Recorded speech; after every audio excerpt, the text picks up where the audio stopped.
The second book of Moses, called Exodus. Chapter 1. Now these are the names of the children of Israel who came into Egypt.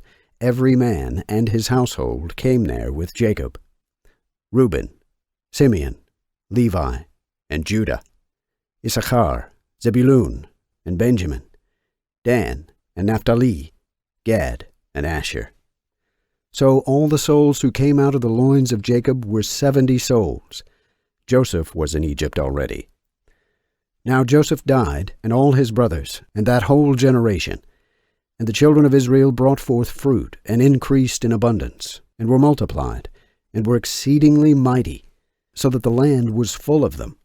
And there rose up a new king in Egypt, who did not know Joseph.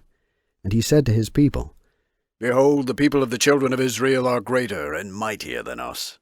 Come, let us work wisely with them, lest they multiply, and it happens that if there is war, they also join themselves to our enemies, and fight against us, and get themselves out of the land.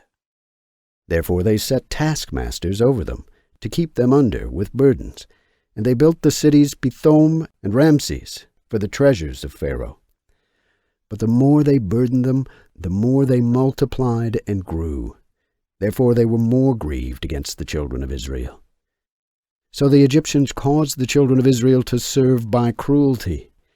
Thus they made them weary of their lives by extreme labor in clay and in brick, and in all work in the field, with all manner of bondage, which they laid upon them most cruelly.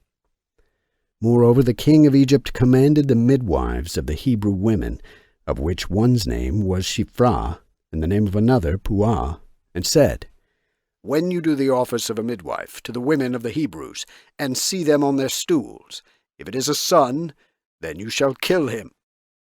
But if it is a daughter, then let her live. Nevertheless, the midwives feared God, and did not do as the king of Egypt commanded them, but saved the male children.